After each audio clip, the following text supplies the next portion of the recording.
अध्यात्म ज्ञान और उसके साधनों का वर्णन। शुकदेव जी ने कहा, भगवन, अध्यात्म ज्ञान का विस्तार से वर्णन कीजिए। व्यास जी ने कहा, बेटा, मैं अध्यात्म की व्याख्या करता हूँ, सुनो।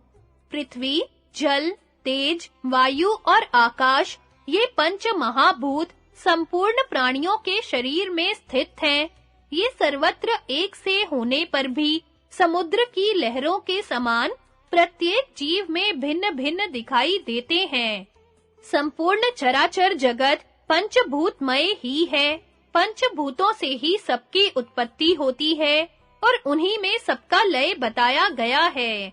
सृष्टिकर्ता ब्रह्मा जी ने समस्त प्राणियों में उनके कर्मानुसार न्यूनाधिक रूप में पंच महाभूतों का सन्निवेश किया है। शुकदेव जी ने पूछा, पिताजी, शरीर के अवयवों में जो न्यूनाधिक रूप में पंच महाभूतों का सन्निवेश हुआ है, उसकी पहचान कैसे हो सकती है? शरीर में इंद्रियां भी हैं और गुण भी। इनमें से कौन किस महाभूत के कार्य हैं, इसका ज्ञान कैसे हो सकता है? व्यास जी ने कहा, बेटा, मैं इस विषय का क्रमशः प्रतिपादन करता हूँ, एकाग्र चित्त होकर सुनो। शब्द, श्रोत्रेंद्रिय और शरीर के संपूर्ण छिद्र आकाश से उत्पन्न हुए हैं।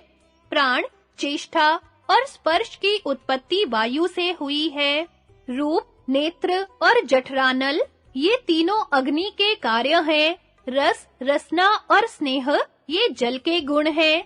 गंध, नासिका और शरीर भूमि के कार्य हैं। ये इंद्रियों सहित 5 भौतिक विकार बतलाया गया है। गुणों में स्पर्श वायु का, रस जल का, रूप तेज का, शब्द आकाश का और गंध भूमि का कार्य है। जैसे कछुआ अपने अंगों को फैलाकर फिर सिकोड़ लेता है, उसी तरह बुद्धि संपूर्ण इंद्रियों को विषयों की ओर फैलाकर फिर समेट लेती है। बुद्धि ही गुणों का स्वरूप धारण करती है और मन सहित संपूर्ण इंद्रियां भी बुद्धि रूप ही हैं। बुद्धि के अभाव में गुण या इंद्रियों का अस्तित्व ही कहाँ है? मनुष्य के शरीर में 5 इंद्रियां हैं। छठा तत्व मन है, 7वां तत्व बुद्धि और 8वां क्षेत्रज्ञ है। आँख देखने का ही काम करती है, मन संदेह करता है और बुद्धि उसका निश्चय करती है, किंतु क्षेत्रज्ञ उन सबका साक्षी कहलाता है। सत्व, रज और तम, ये तीनों गुण मन से उत्पन्न हुए हैं और सब प्राणियों में समान रूप से रहते हैं। उनकी पहचान उनके कार्यों द्वारा होती है। जब हर्ष, प्रेम, आनंद, समता और स्वस्थ चित्त का विकास हो, तो सत्व गुण की वृद्धि समझनी चाहिए। अभिमान, असत्य भाषण, लोभ, मोह और असहनशीलता, ये रजोगुण के चिन्ह हैं। मोह, प्रमाद, निद्रा, आलस्य और अज्ञान को तमोगुण का कार्य जानना चाहिए।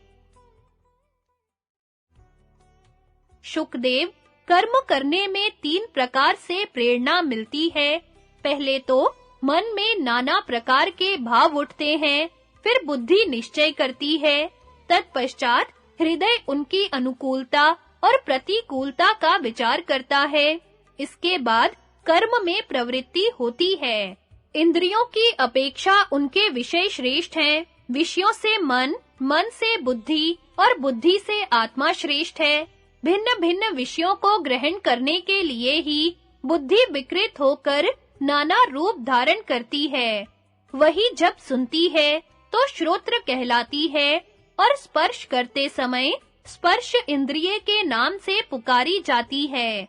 वही देखते समय दृष्टि और रसास्वादन करते समय रसना हो जाती है तथा जब वह गंध को ग्रहण करती है उस समय वह घ्राण इंद्रिय कहलाती है। इस प्रकार बुद्धि के इन विकारों को ही इंद्रिय कहते हैं। मनुष्य जब किसी बात की इच्छा करता है तो उसकी बुद्धि मन के रूप में परिणत हो जाती है। नेत्र आदि इंद्रियां अलग-अलग प्रतीत होने पर भी बुद्धि में ही स्थित हैं। इन सबको अपने अधीन रखना चाहिए। क्योंकि जब मनुष्य अपनी इंद्रियों को अच्छी तरह से वश में कर लेता है, तो जिस प्रकार दीपक के प्रकाश में किसी वस्तु का आकार स्पष्ट दिखाई देता है, उसी प्रकार उसे ज्ञान लोक में आत्मा का साक्षात दर्शन होता है। जैसे अंधकार दूर हो जाने पर सबको प्रकाश दिखलाई देता है, उसी प्रकार अज्ञान का नाश होने पर ज्ञान स्वरूप आत्मा का साक्षात्कार होने लगता है। जैसे जलचर पक्षी जल में विचरता हुआ भी उससे लिप्त नहीं होता, उसी प्रकार मुक्त योगी संसार में रहकर भी उसके गुण दोषों से बचा रहता है। जो अपने पूर्वकृत कर्मों का त्याग करके सदा परमात्मा के चिंतन में लगा रहता है, वह संपूर्ण प्राणियों का आत्मा हो जाता है और विषयों में कभी आसक्त नहीं होता। गुण आत्मा को नहीं जानते, किंतु आत्मा उन्हें सदा जानता रहता है, क्योंकि वह गुणों का दृष्टा है। गुण और आत्मा में यही अंतर है। प्रकृति ही गुणों की सृष्टि करती है, आत्मा तो उदासीन की भांति अलग रहकर देखा करता है। जैसे मकड़ी अपने शरीर से तंतुओं की सृष्टि करती है, उसी प्रकार प्रकृति ही समस्त त्रिगुणात्मक पदार्थों की जननी है।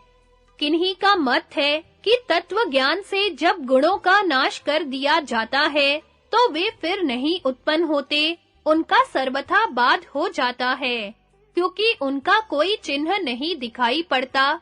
इस प्रकार वे भ्रम या अविद्या के निवारण को ही मुक्ति मानते हैं। दूसरों के मत में त्रिविध दुखों की आत्यांतिक निवृत्ति ही मोक्ष है। इन दोनों मतों पर अपनी बुद्धि के अनुसार विचार करके सिद्धांत का निश्चय करे और अपने महत्व स्वरूप में स्थित हो जाए। आत्मा आदि अंत से रहित है, उसे जानकर मनुष्य हर्ष और क्रोध को त्याग दे और सदा मात्सर्य रहित होकर विचरे। हृदय की अविद्यामयी ग्रंथि को, जो बुद्धि के चिंता आदि धर्मों से सुदृढ़ हो रही है, उसे काट कर शोक और संदेह से रहित तथा सुखी हो जाए।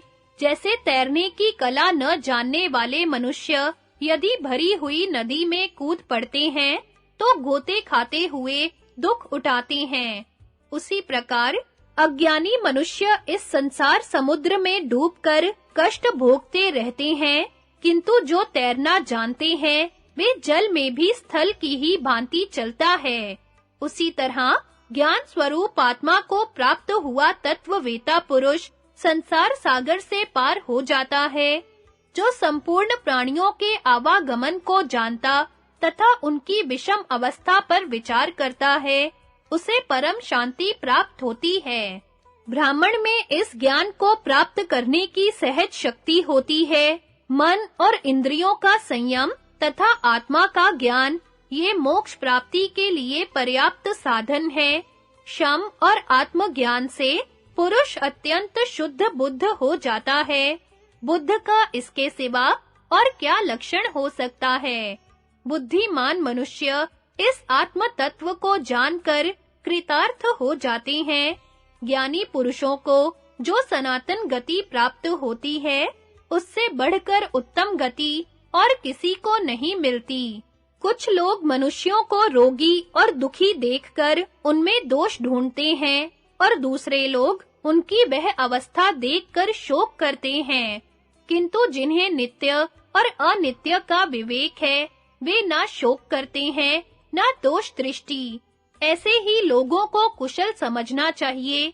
कर्मपरायण मनुष्य निष्काम भाव से जिस कर्म का अनुष्ठान करते हैं, वह पहले के किए हुए सकाम कर्मों को नष्ट कर देता है। किंतु जो ज्ञानी है, उसके इस जन्म या पूर्व जन्म के किए हुए कर्म उसका भला या बुरा कुछ भी नहीं कर सकते।